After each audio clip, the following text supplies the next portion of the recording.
Yo quiero invitaros, hermanos, a abrir la Biblia en Efesios capítulo 4. Efesios 4. Voy a bajar esto un poquito. Sí,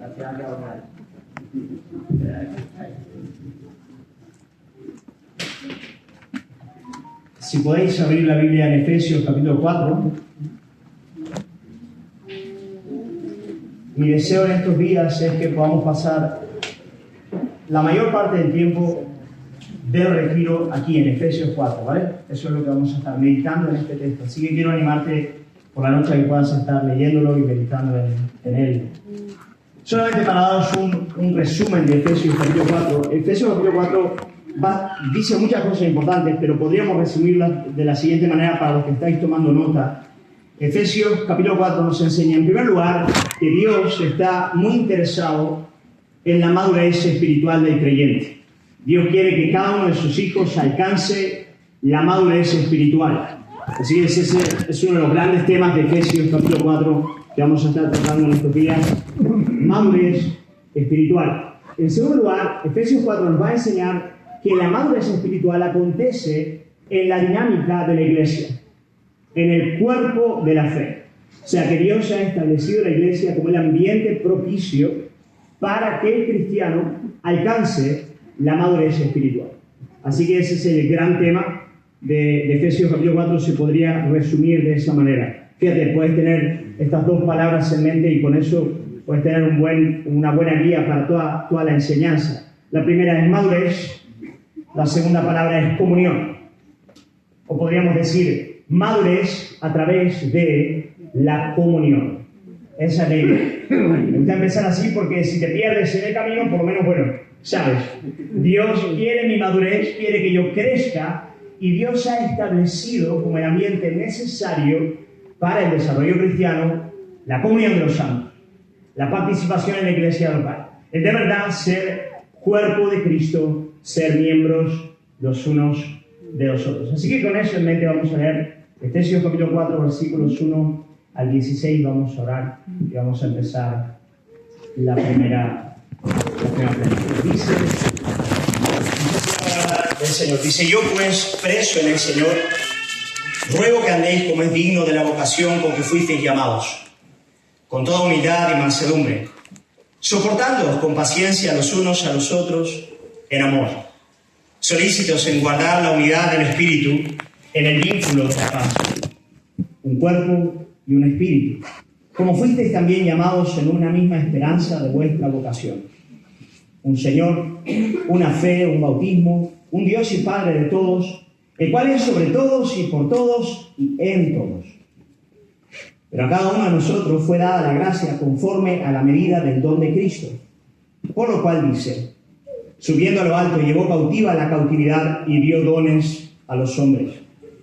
Y eso de que subió, ¿qué es? Sino que también había descendido primero a las partes más bajas de la tierra. El que descendió es el mismo que también subió por encima de todos los cielos para llenarlo todo. Y él mismo constituyó a unos apóstoles, a otros profetas, a otros evangelistas, a otros pastores y maestros, a fin de perfeccionar a los santos para la obra del ministerio, para la edificación del cuerpo de Cristo, hasta que todos lleguemos a la unidad de la fe y del conocimiento del Hijo de Dios, a un varón perfecto, a la medida de la estatura de la plenitud de Cristo, para que ya no seamos niños fluctuantes, llevados por doquiera de todo viento de doctrina, por estratagema de hombres que para engañar emplean con astucia las artimañas del error, sino siguiendo la verdad en amor, crezcamos en todo, en aquel que es cabeza, esto es Cristo, de quien todo el cuerpo, bien concertado y unido entre sí por las coyunturas, que se ayudan mutuamente según la actividad propia de cada miembro, recibe su crecimiento para ir edificándose en amor. Ahí lo tenéis, ¿no? ¿Verdad? ¿Os dais cuenta cómo en una primera lectura ya son claros los temas? Crecimiento, madurez espiritual, comunión de los santos, son bien claros. Vamos a orar y poner este tiempo delante del Señor. Pedir que nos hable a través de su palabra. Padre, queremos alabarte y agradecerte por tu palabra. Gracias porque es a través de ella que tú edificas a tu iglesia. Queremos pedirte, Señor, quiero pedirte el auxilio de tu Espíritu Santo en esta hora para poder predicar como debo hacerlo.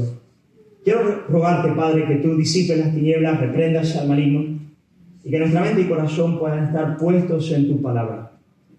Cristo, paséate en este lugar, te pedimos. Señor, paséate a través de la predicación en este momento, Señor, que separamos para poder acercarnos a ti, para poder meditar concienzudamente en la Escritura. ¿Cómo necesitamos tu ayuda, Señor? Verdaderamente no es con ejército, no es con espada, es con tu Espíritu. Y pedimos que así lo hagas en esta noche. Danos ojos para ver, danos oídos para oír, danos entendimiento de la verdad, danos Espíritu Santo. Te lo pedimos, Padre, en el precioso nombre de Jesús. Amén, amén, amén, amén. Es la voluntad de Dios que cada uno de sus hijos alcance, lo dije ya, la madurez espiritual. Así como en el ámbito natural avanzamos de la infancia a la edad adulta, también en el espiritual hemos de vivir el proceso de madurez, el proceso de crecimiento. Así leemos en el versículo 13, lo tenéis ahí bien claro, el versículo 13 dice, hasta que todos lleguemos a la unidad de la fe y del conocimiento del Hijo de Dios, a un varón perfecto, a la medida de la estatura de la plenitud de Cristo. Bien interesante este versículo 13 porque nos habla de madurez en términos doctrinales, en primer lugar, hasta que todos lleguemos a la unidad de la fe o del conocimiento de la doctrina cristiana, al conocimiento de lo que el Hijo de Dios ha hecho a nuestro favor. Esto es madurez doctrinal, pero también nos habla de madurez en términos de carácter. No solamente madurez en términos del conocimiento bíblico, pero también de madurez en semejanza a Cristo. Sigue diciendo a un varón perfecto, completo, cabal, que lo tiene todo. Perfecto, a la medida de la estatura de la plenitud de Cristo. Por lo tanto, es el deseo de Dios que cada uno de sus hijos, como buen padre que es, que cada uno de sus hijos pueda crecer y pueda madurar. Mira, en términos de la justificación por la sola fe, todos somos parte de la familia, ¿amén? Todos hemos sido declarados justos por la sola obra del Cordero Jesús y no hay nada que añadir a eso. Todos somos hijos, pero no todos somos hijos igualmente maduros. En términos de la santificación, hay diferencia entre cada uno de nosotros y debemos tener la conciencia desde el principio en la vida cristiana de que debemos crecer y debemos seguir creciendo hasta el final.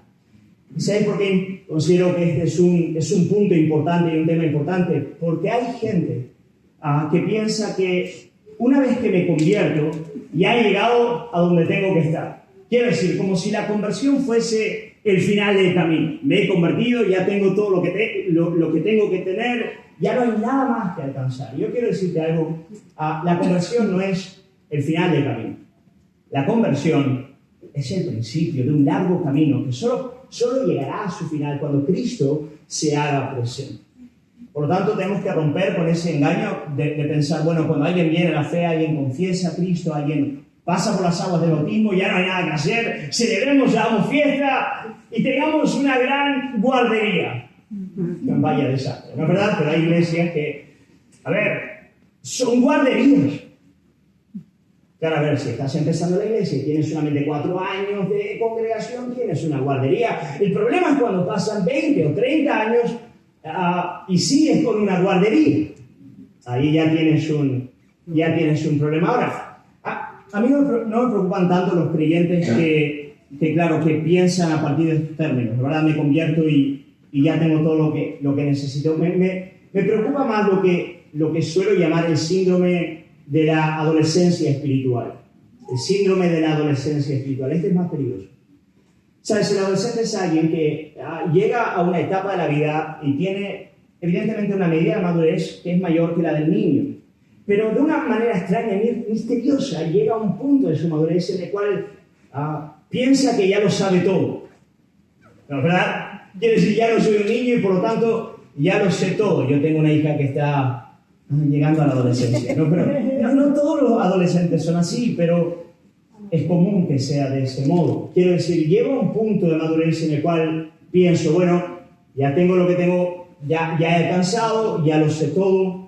Ya he llegado al punto en el cual poco más me tienen que enseñar, voy a un retiro y digo, bueno, más de lo mismo, voy a escuchar las mismas cosas, ya sé de qué va la vida cristiana. Como pastor es difícil ministrar a gente que llega a ese punto, porque tú le das el principio bíblico y casi siempre te van a decir, bueno, ya lo sé. Y es difícil hacer que esa persona salga de esa realidad. Pero yo quiero decirte algo, hermano, y tal vez es una de las principales cosas que te voy a decir. Hay mucho por crecer, ¿amén? Hay mucho y esa es una buena noticia. Es una buena noticia para ti, es una buena noticia para mí, saber que hay mucho por crecer. Pero para que tengamos crecimiento tenemos que advertir que es peligroso quedarse estancado. Quedarse en la infantilidad espiritual. Es triste ver cómo muchos cristianos se estancan en el camino y como dice Hebreos capítulo 5, versículo 12, debiendo ser ya maestros, tienen la necesidad de las cosas más básicas de la palabra de Dios. Hermanos, son muchos en nuestros días los que, claro, les pasa lo mismo que a la gente de hoy en día, ¿no? ¿Verdad? Llegan a los 30, 40 años de edad y todavía están viviendo con sus padres, están jugando a los videojuegos, dependen de sus papás para todo. Hermanos, a veces pasa lo mismo en la iglesia. Pasan 10 años, pasan 20 años y el pastor tiene que seguir cambiando pañales, poniendo biberones, chupetes, separando a los nenes que se están peleando. Hermanos, lo digo en amor, porque eso ocurre en todas las iglesias, todas. Mi iglesia ocurre lo mismo. Hay gente que después de 30, 40 años le está ocurriendo lo que podríamos llamar la infantilidad espiritual. Un antiguo predicador que ya está con el Señor, pastor de Westminster, inglés, llamado Martin Lloyd-Jones, él dice lo siguiente, él dice: no conozco nada que sea más trágico que ver a creyentes que permanecen en el mismo lugar en el que comenzaron. Ellos creían que lo tenían todo al principio y así nunca crecieron espiritualmente. Permanecieron como niños todas sus vidas. No entendieron que debemos crecer en la gracia y en el conocimiento del Señor. Hermanos, en el versículo 14 de este capítulo, el apóstol Pablo nos provee de algunas de las evidencias de lo que podríamos llamar la infantilidad espiritual, ¿vale?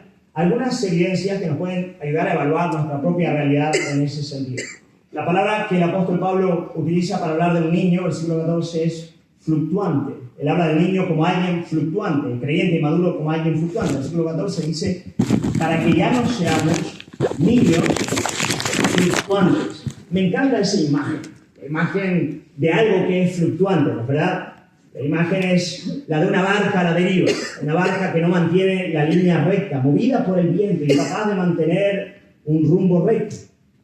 Cuando Pablo habla de creyente inmaduro como alguien fluctuante, está hablando de creyente que no logra estabilidad, que no logra avanzar en la vida cristiana en una línea recta, que no es alguien maduro.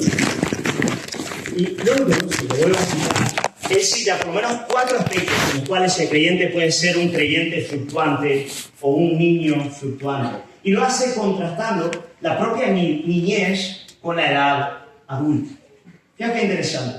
En primer lugar, un niño es fluctuante en sus emociones. Es muy interesante. Aquellos que sois padres, si habéis tenido niños pequeños en este lugar, sabéis cómo es extraordinario ver cómo un niño puede pasar del llanto a la risa en cuestión de 10 segundos. ¿Es verdad? Está completamente desconsolado, tú le muestras un chuche y está sonriendo como el que más. Y lo mismo ocurre al revés.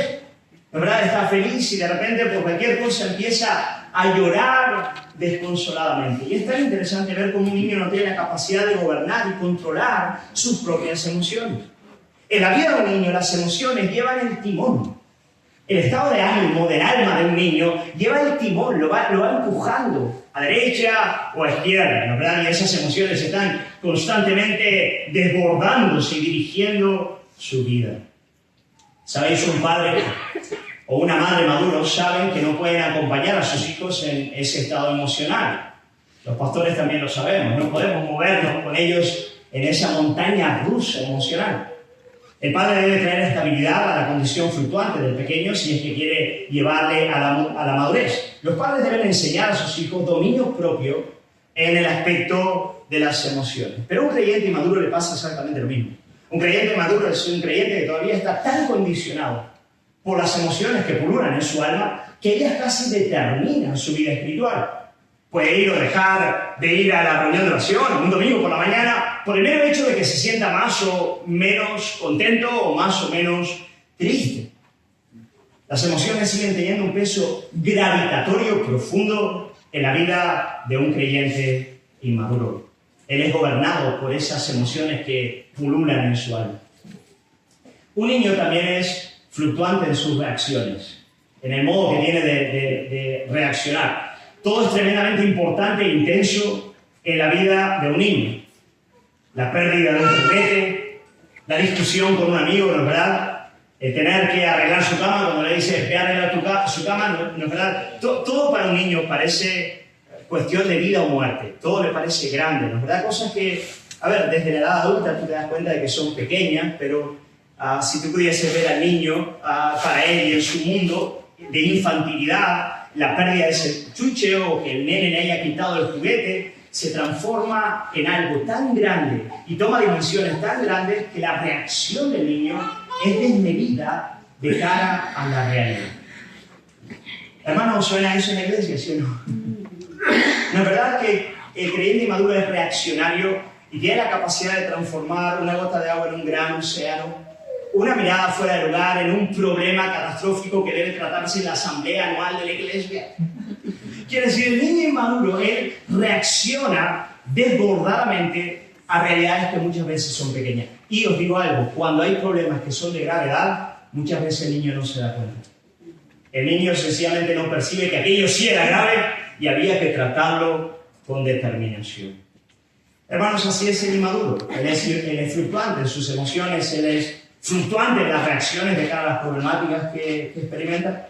Y un niño es fluctuante, y esto es muy interesante, un niño es fluctuante en sus deseos y en sus decisiones.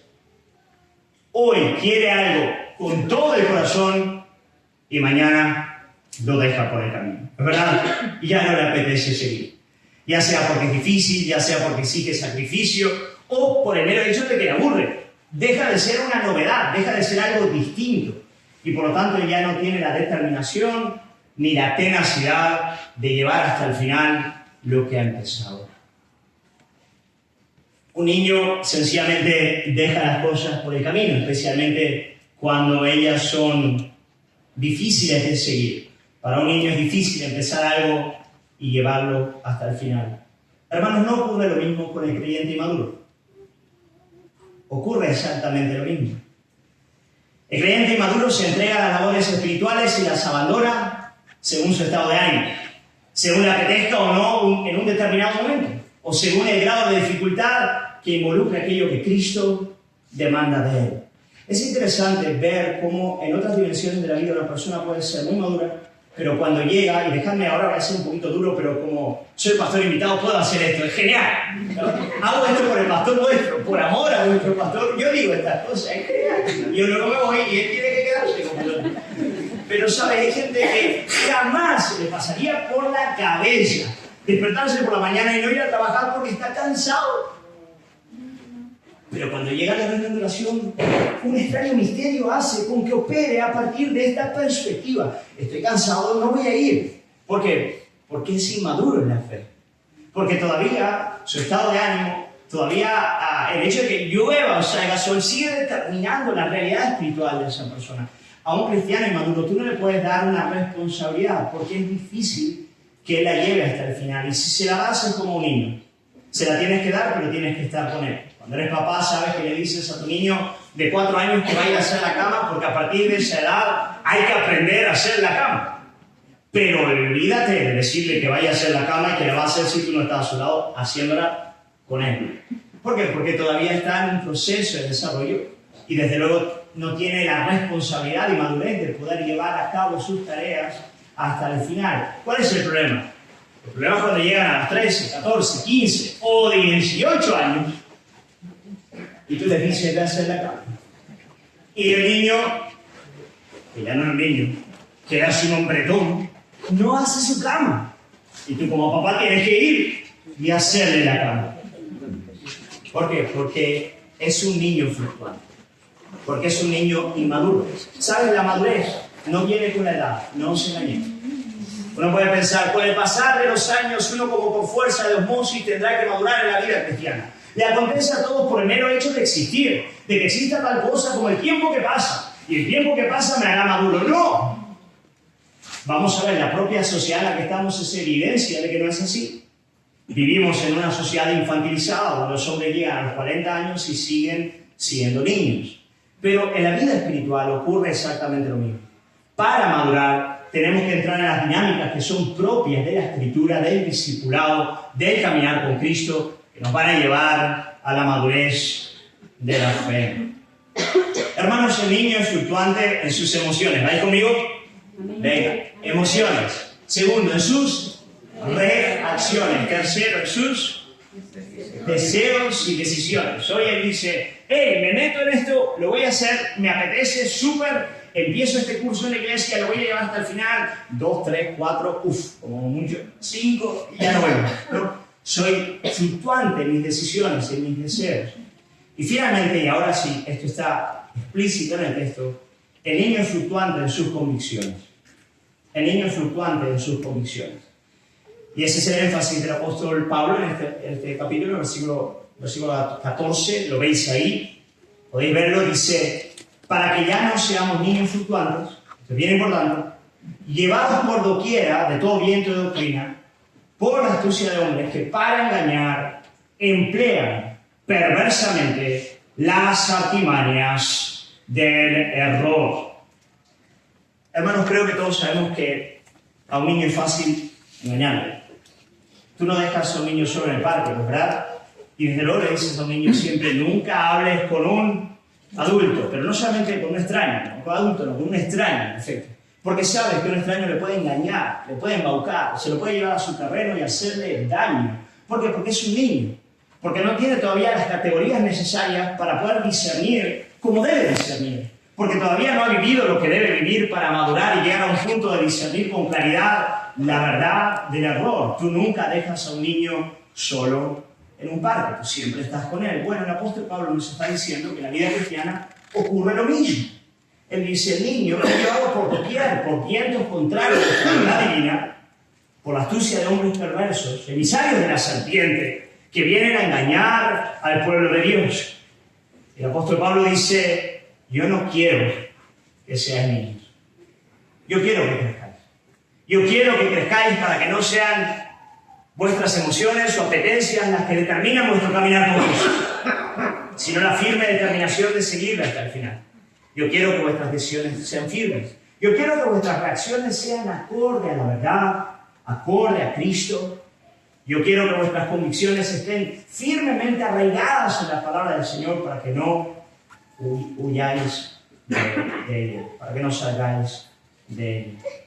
Y para eso, hermanos, quiero deciros algo y posiblemente sea lo más importante que diré en estos días. Tenemos que crecer. Amén. Amén. Tenemos que crecer. Tenemos que crecer. El apóstol nos habla de llegar a la unidad de la fe y del conocimiento del Hijo de Dios. Os dije antes, esto es crecimiento doctrinal. Pero luego sigue diciendo, a un varón perfecto, a la medida de la estatura, de la plenitud de Cristo. Y aquí nos está hablando de carácter. Ahora, hermanos, ¿quiénes tienen que crecer? Dilo bien alto, mi hermano. Todos. Todos tenemos que crecer, eso es bien importante. Algunos podrán decir, ya, qué buen sermón para fulano que se ha convertido ayer. Todos. No, hermano, todos tenemos que crecer y todos tenemos mucho que crecer. El propio apóstol Pablo, cuando estaba escribiendo la epístola a los Efesios en la prisión en Roma, también escribe la epístola a los Filipenses. Y en la epístola a los Filipenses él dice, no que lo haya alcanzado ya y que ya sea perfecto, sino que dejo lo que queda atrás y ¿qué hago? Prosigo a la meta, el supremo llamamiento de Dios en Cristo. Pablo batallaba a diario para conseguir, asir, tomar aquello para lo cual él también había sido tomado por Jesucristo. Aquí, así que fíjate que fuerte, o sea, siendo ya apóstol, siendo un hombre maduro en la fe, él miraba hacia adelante y decía, tengo tantísimo todavía que crecer, que no me puedo dormir en el camino, tengo que avanzar. Pues, ¿qué quiero hacer yo, hermanos? Quiero daros algunas claves para el crecimiento espiritual. ¿Vale? Queremos crecer. Hemos leído Efesios capítulo 4, versículos 1 al 16. Y quiero daros a partir de estos versículos y de toda la epístola de los Efesios algunas claves para el crecimiento espiritual. Y espero que las podamos abrazar y a partir de ellas empezar a dar los pasos necesarios para crecer en la vida cristiana. La primera de ellas, primera clave para el crecimiento espiritual, según lo vemos en estos versículos. En primer lugar, debemos reconocer que la vida cristiana consiste no solo en recibir a Cristo, sino en andar conforme a Cristo. Lo voy a repetir, esto parece fácil, pero no lo es. La vida cristiana consiste no solamente en recibir a Cristo, sino también en andar conforme a Cristo. La vida cristiana no es solo la aceptación de Cristo, sino el seguimiento de Cristo. Los primeros 3 capítulos de Efesios nos hablan de lo que Dios ha hecho en Cristo para nuestra salvación. Luego lo podéis leer. Capítulos 1 al 3, Dios nos otorga por gracia la salvación que es en Cristo. Pero a partir del capítulo 4 se nos habla del modo en el que debemos andar conforme a Cristo. Capítulo 4, versículo 1, el apóstol Pablo dice, yo pues, preso en el Señor, os ruego que andéis. Esta es la palabra. Toma nota, peripateo andar, que andéis. Después de haberos dicho todo lo que Dios ha hecho a vuestro favor, capítulos 1 al 3, ahora yo os quiero decir, no es suficiente con abrazar lo que Dios ha hecho en Cristo a tu favor. Ahora te ruego, como preso en el Señor, que andes. Y no hay madurez sin caminar. No hay madurez sin seguimiento. No hay madurez con la mera aceptación doctrinal de lo que ha sido hecho a nuestro favor. La madurez viene con el andar por ruego, dice Pablo. Preso en el Señor, que andéis como es digno de la vocación con que fuisteis llamados. Repito, iglesia, por favor, prestad atención a esto, por favor. La madurez cristiana se alcanza no solo con abrazar Efesios del 1 al 3, lo que Dios ha hecho a nuestro favor en Cristo.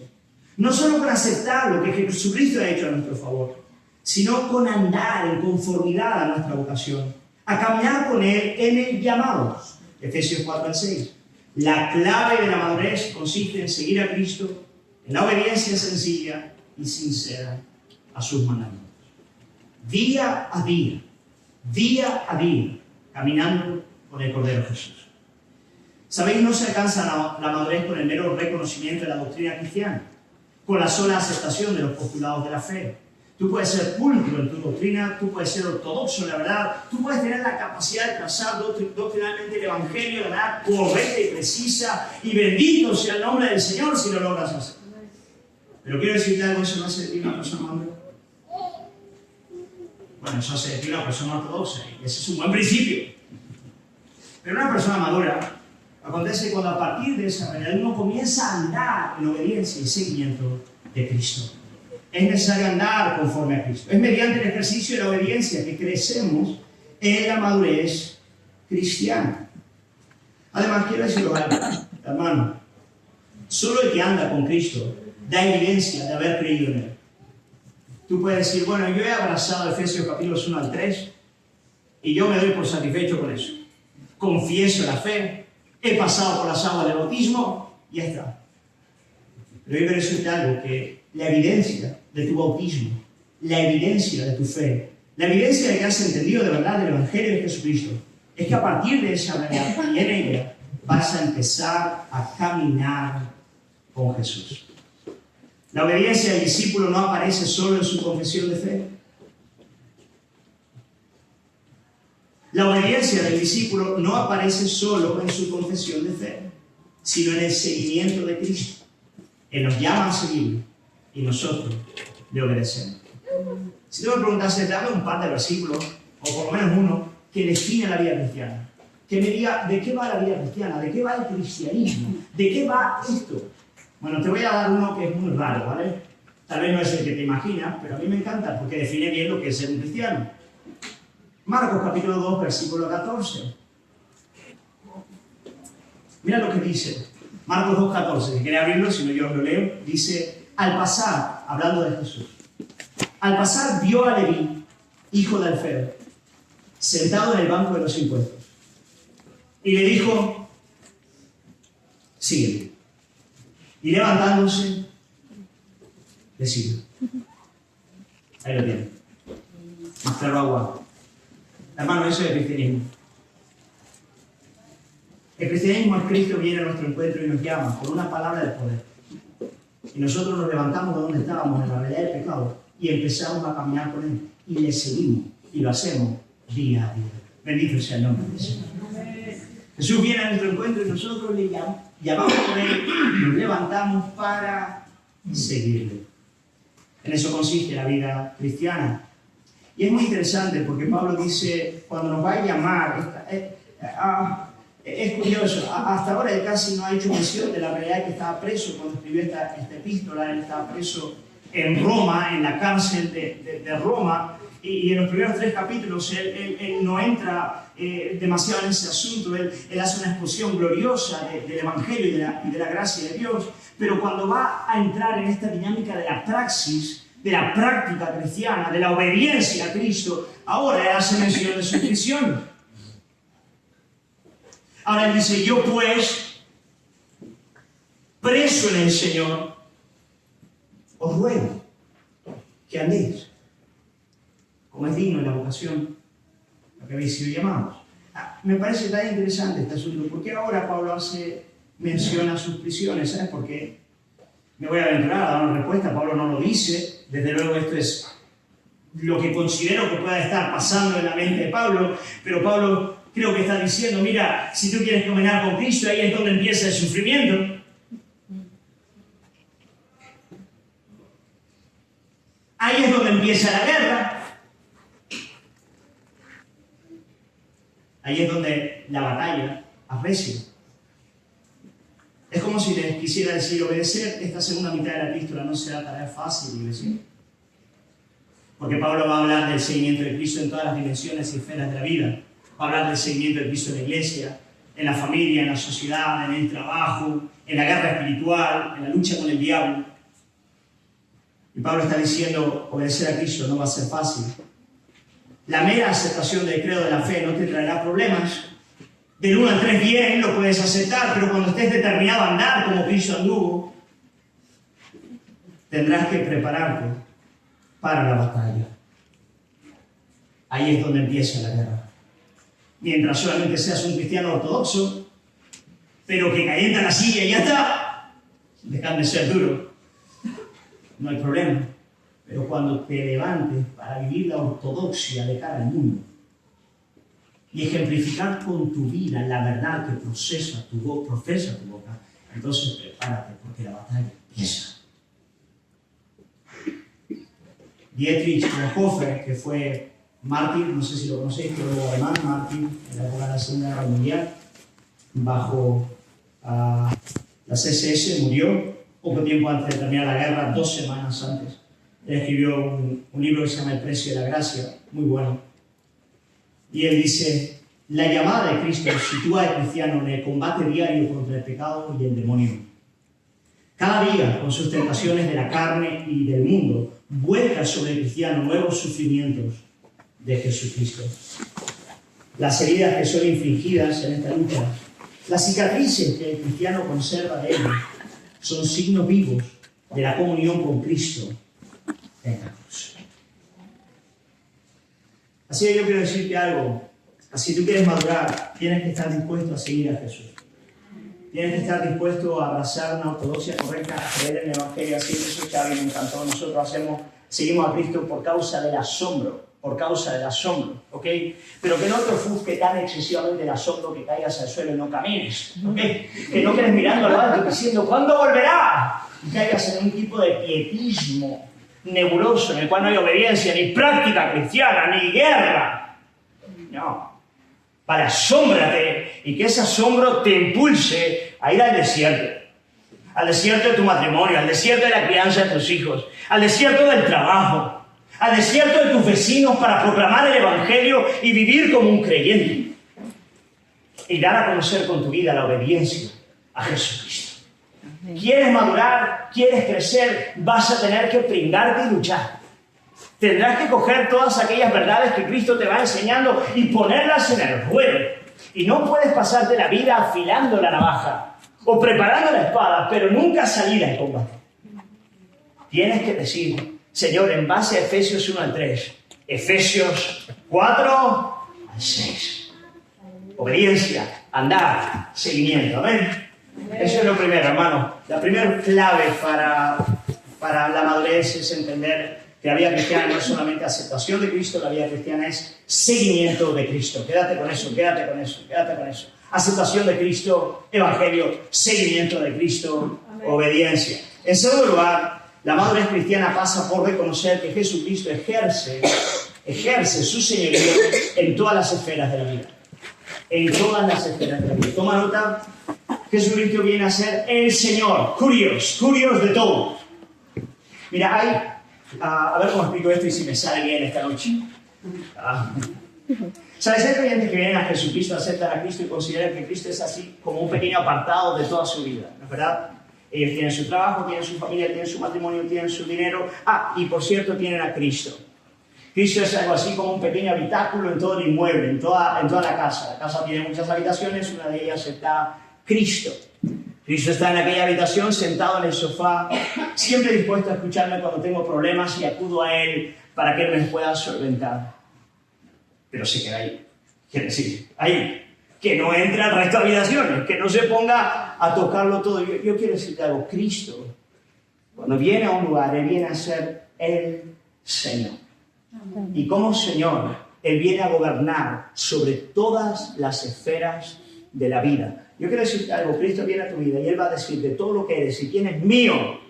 Tu trabajo es mío, tu matrimonio es mío, los hijos que tienes son míos, el dinero que tienes y la casa es mío, tu corazón y tu carácter son míos.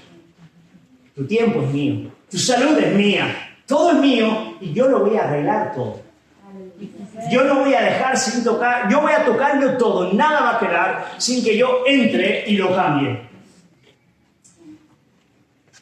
El llamado discipular descansa en la autoridad de Cristo.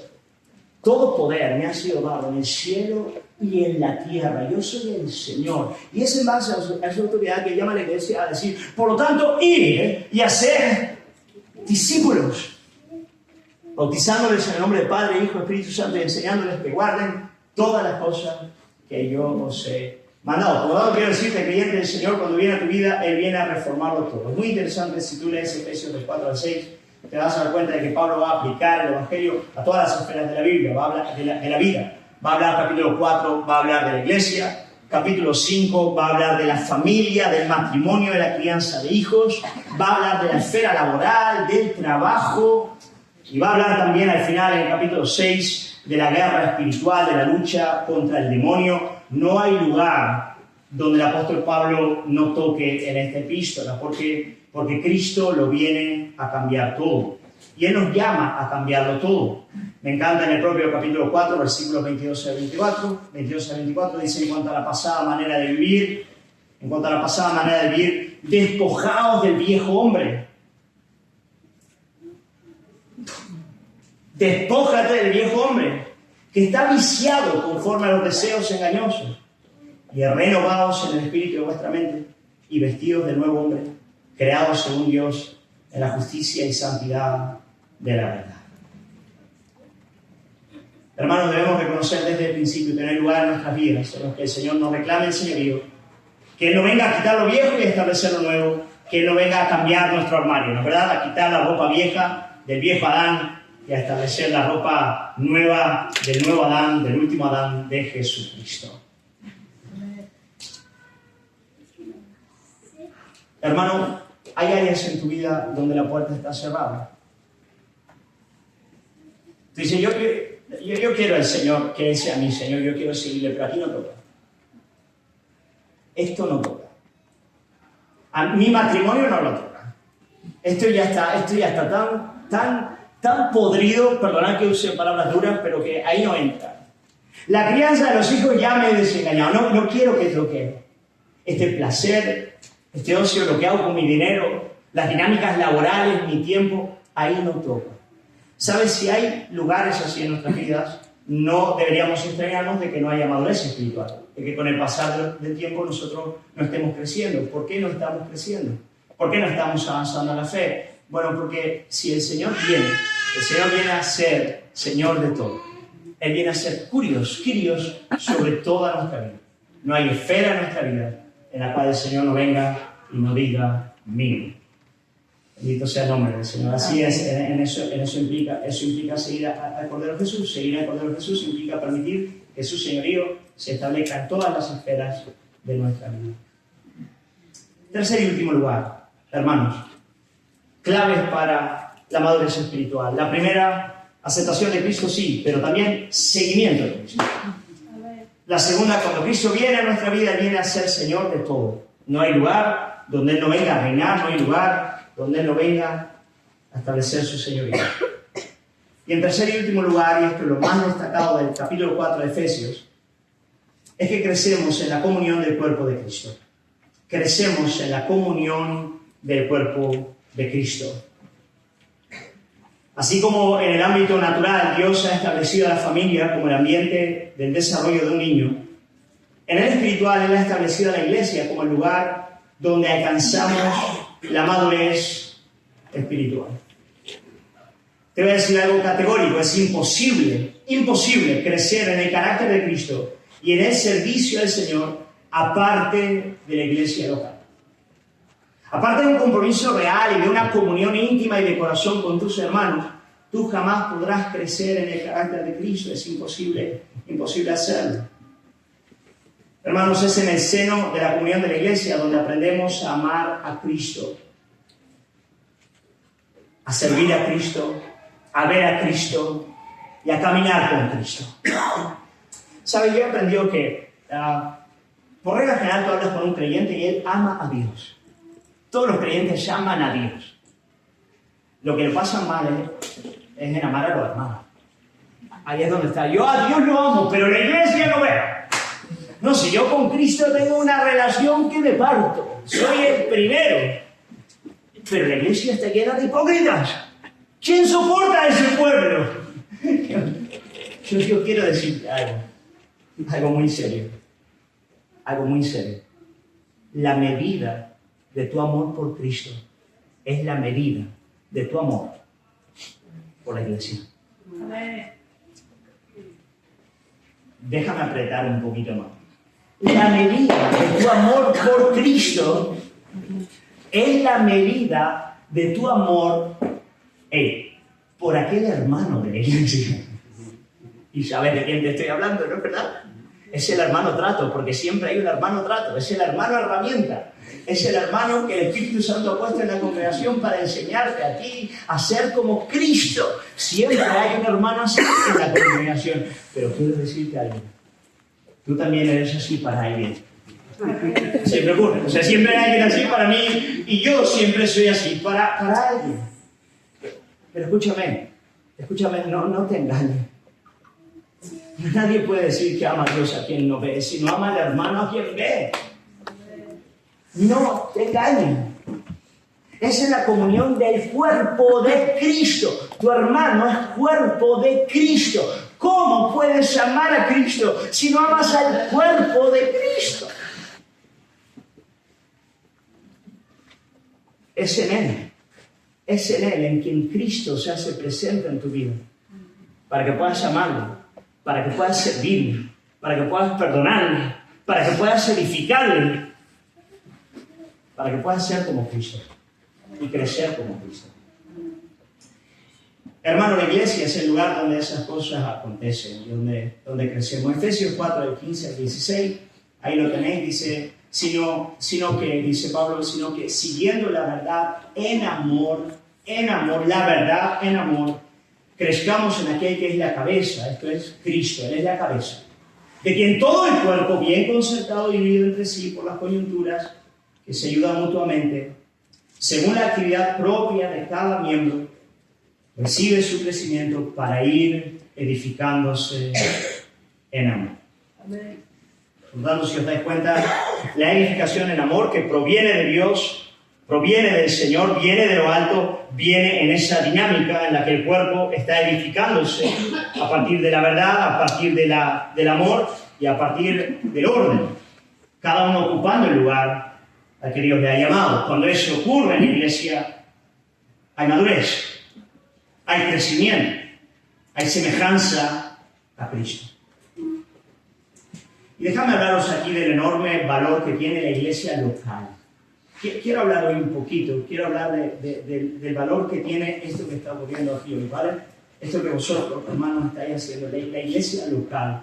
¿Sabéis? Nosotros vivimos en una época de un desarrollo tecnológico asombroso y de una comunicación masiva, especialmente por internet, las redes sociales, el móvil nos conecta con gente de todas partes del mundo, ¿no es verdad? Podemos tener contacto con gente, podemos escuchar buenos sermones, podemos tener grandes cursos, estamos interconectados y damos gloria al Señor por eso. En gran parte es a causa de eso que nosotros estamos aquí. Fueron esos medios que la providencia ha utilizado para que nosotros podamos estar juntos en el día de hoy. Por lo tanto, solamente podemos agradecer al Padre por disponer de esos medios con los que Él nos provee. Pero, ¿saben? Cuando se trata de la madurez del carácter cristiano, nada sustituye a las relaciones profundas dentro de la iglesia local. Absolutamente nada. Es como la familia, hermano. Es como la familia. Es como papá, mamá y los niños. Si no hay ahí verdad, amor y crecimiento, difícilmente lo habrá también fuera. Una iglesia local cuya vida eclesiástica está centrada en la palabra y en la sencillez del amor de Cristo, es el ambiente propicio para el crecimiento cristiano. Ese es el lugar. Ese es el lugar que Dios ha establecido. Es el lugar que Dios ha establecido para la madurez cristiana, para que tú de verdad puedas crecer como un creyente. Mira, y esa iglesia que es propicia para el desarrollo de la madurez cristiana, tiene que ser una iglesia que, por favor, esto lo voy a explicar, porque sé dónde me muevo y nos conozco, somos amigos, pero no puede ser una iglesia determinada por conferencias, congresos, talleres, énfasis. Todo eso puede tener su lugar, ¿ok? Todo eso puede tener su lugar, pero debe ser un lugar pequeño. ¿Sabes? Esta iglesia que va a llevar a sus miembros a la madurez de la fe es una iglesia caracterizada en primer lugar por el culto público. No hay nada más importante en la vida de esta iglesia que el domingo. ¿A qué hora? A las 11.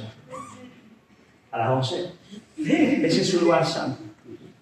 Ese es un lugar santo. Ese es un lugar puro. Ese es el lugar donde el Señor hace milagros. Cuando vuestro pastor os predica, domingo a domingo, texto a texto, yendo ahora por el Sermón del Monte, potente, hermano, poderoso. Solo empezando con la bienaventuranza, ya tienes para... Y ahí, cuando los santos alzan las manos y cantan, la hermana dijo, aquí hemos venido aquí a cantar, gloria al Señor. Claro que sí. Cantar alegres al Señor, habitantes de toda la tierra. Ese lugar es importante y no te lo puedes perder. No te lo puedes perder. Pero a partir de esa realidad, a partir de ese culto público del domingo en el cual el pueblo se reúne para levantar manos santas, alabar al Señor y comer de la mesa, comer de la palabra, comer del sacramento, a partir de esa realidad, también debe haber en la iglesia una comunión vigorosa alrededor de la mesa. Una comunión vigorosa alrededor de la mesa.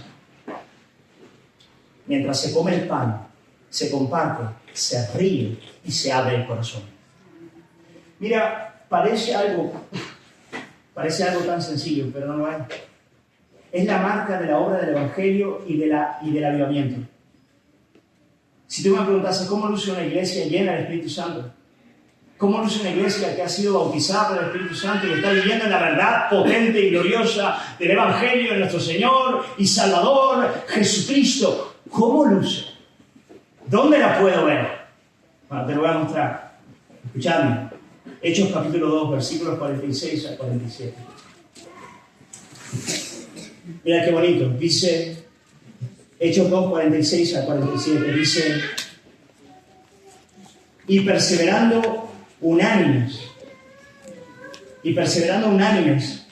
cada día en el templo, y partiendo el pan en las casas, comían juntos con alegría y sencillez de corazón, alabando a Dios y teniendo favor con todo el pueblo. Y el Señor añadía a cada día a la iglesia a los que habían de ser salvos. ¿Os dais cuenta, hermano? Aquí están los dos elementos que os he dicho. Y perseverando unánimes a cada día en el templo. Ahí tenéis el primero, en el templo, posiblemente en el pórtico de Salomón, donde la iglesia primitiva se reunía en Jerusalén para escuchar la palabra y alabar al Señor. Unánimes a cada día en el templo. Pero luego sigue diciendo, y partiendo el pan en las casas, comían juntos, con alegría y sencillez de corazón. ¡Wow!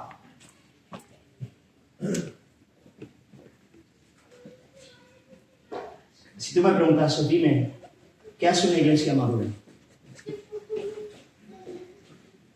¿Cómo la evalúas? ¿Dónde lo ves? ¿Qué muestra la madurez de la fe? ¿Qué muestra el carácter de Cristo en una iglesia? Podrías decirme, la pulcra y poderosa predicación del Santo Evangelio. Amén. La capacidad que tienen los ministerios de la congregación de hacer un impacto profundo en la ciudad en la que están. Amén. El desarrollo de habilidades, dones y talentos para el servicio cristiano. Amén. Oh, pero hay algo. Si esa iglesia tiene la capacidad de comer alrededor de la mesa con alegría y sencillez de corazón, vamos, ¡chapó! Yo digo, Cristo está ahí presente.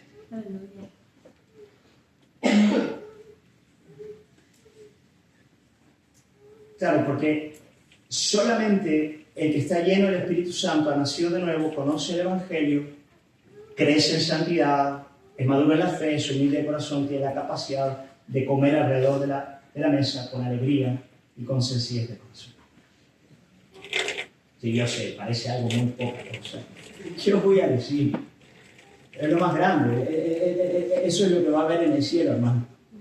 En el cielo no van a haber ya grandes predicaciones, ni ministerios extraordinarios, ni la necesidad de hacer un gran impacto, pero en el cielo seguirá habiendo esto: comida alrededor de la mesa, alegría y sencillez de corazón, alabando a Dios y teniendo favor con todo el pueblo. ¿Tú tienes eso con la iglesia, hermano? ¿Vives eso? Allí en Granada, hace más o menos un año y poco ya, ¿verdad? Año y medio, domingo sí, domingo no, después del culto reúno a 10 matrimonios, que son matrimonios jóvenes, jovencitos que tienen hijos pequeños. Los llevo a la casa, o a veces vamos a la casa de alguno de ellos, y preparamos comida, y preparamos la mesa, algo grande. Y entonces empezamos a compartir. Y alrededor de la mesa empezamos a hablar de algunos principios bíblicos acerca del matrimonio, empezamos a hablar acerca de la crianza de hijos, y en ese ambiente sonreímos, y en ese ambiente abrimos el corazón, y en ese ambiente se crean vínculos que trascienden a los vínculos naturales que uno pueda tener con un pariente de sangre. Y en ese ambiente Cristo se hace presente. Y en ese ambiente ocurren cosas que no ocurren en ningún otro lugar. En ninguno. Yo amo a esa gente a muerte. Antes de venir aquí les escribía al grupito diciendo, orad por mí, porque voy a predicar. Van a ser cosas difíciles de entender. Bueno, son fáciles, pero son difíciles. Por favor, pedid que el Señor se mueva. Y todos ellos estamos orando. Y sabes, en esa dinámica es cuando el Señor realmente va dando gracia a la iglesia para crecer en el carácter de Cristo. Eso es lo que el Espíritu Santo hace en la vida de una persona. Le da la capacidad de vivir de ese modo en el cuerpo de Cristo, amar a la iglesia de ese modo y relacionarse con ella de ese modo.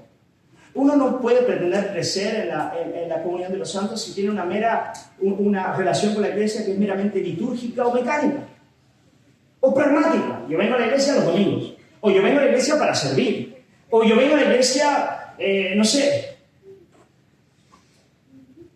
para tener buenos amigos así a lo lejos.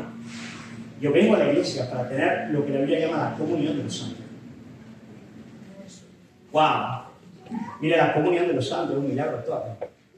La comunión de los santos, vamos a hablar de eso mañana por la mañana. Voy a seguir en este tema. Pero la comunión con los santos es algo adquirido por la sangre del Cordero Jesús. Nunca se puede dar por hecho. Y es posiblemente, después de la gracia salvadora del Evangelio, el mayor de los regalos que tú y yo tenemos en este día. El poder disfrutar de la comunión profunda y sincera con nuestro hermano.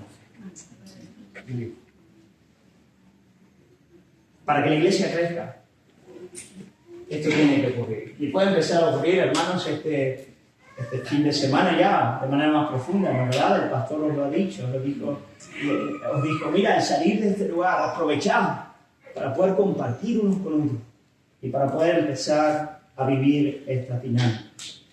Ahora bien, queridos hermanos, para que la iglesia pueda vivir estas dinámicas a partir de las cuales realmente hay madurez de la fe, desde luego tiene que ser una iglesia centrada en Cristo. Nuestras relaciones tienen que ser mediadas por Jesucristo, de eso hablaremos mañana. Si Cristo no media mi relación contigo, es imposible que podamos tener una relación saludable. Pero también tenemos que tener las expectativas de Cristo para la iglesia. Una de las grandes tragedias de creyente inmaduro cuando viene a la iglesia es que tiene una expectativa falsa de lo que es la comunión de los santos. Y viene a la iglesia pensando que va a ser wow, ¿no es verdad? Va a ser algo maravilloso. Y hace poco vino un pastor, tuvimos nuestro retiro de iglesia y nos decía lo siguiente, en la predicación decía, mira, cuando llegas a la iglesia suele haber unos 2 años de luna de miel. Entonces, es una buena iglesia. Llegas y hay 2 años donde es una luna de miel. Todo en esa iglesia es tan bonito, ¿no? La predicación, los hermanos. Pero la comunión de la que te estoy hablando empieza cuando termina la luna de miel. Ahí es donde empieza. Ahí es donde de verdad vas a ser probado. Va a ser probado tu corazón en esta iglesia. Si de verdad vas a crecer. Si de verdad vas a crecer en amor. Si de verdad vas a crecer en el carácter de Cristo. A partir de esos 2 años, hermano, es cuando realmente vas a decir, wow, ¿será que voy a lograr mantenerme? Bueno, mantente. Porque si por la gracia del Señor permaneces en ese lugar el tiempo suficiente, te das cuenta de que después llegará un gozo, una alegría, un deleite y una categoría de amor que no hay luna de miel que te la otorgue. Es algo muy superior. Los que tienen un matrimonio saludable saben de qué estoy hablando, porque ocurre lo mismo. Pero tienes que llegar a él, tienes que madurar, tienes que crecer. El Señor ha establecido la iglesia como un ambiente donde esas cosas acontecen. Pero esta es una iglesia caracterizada, en primer lugar, por su culto, por dar valor a esa realidad, por encima de cualquier otra cosa, hermano. Gloria al Señor. Gloria al Señor por este pequeño predicador que ha venido el fin de semana, pero gloria al Señor por vuestro pastor que os predica todos los domingos la palabra del Señor y por ese lugar santo en el cual como iglesia local y cuerpo de Cristo alzáis manos al Señor. Alabáis su nombre y coméis de la mesa. Amén. Amén. Gloria al Señor, hermanos, por esa mesa llena en la cual nosotros podemos con alegría y sencillez de corazón seguir a Cristo. Bendito sea el nombre del Señor.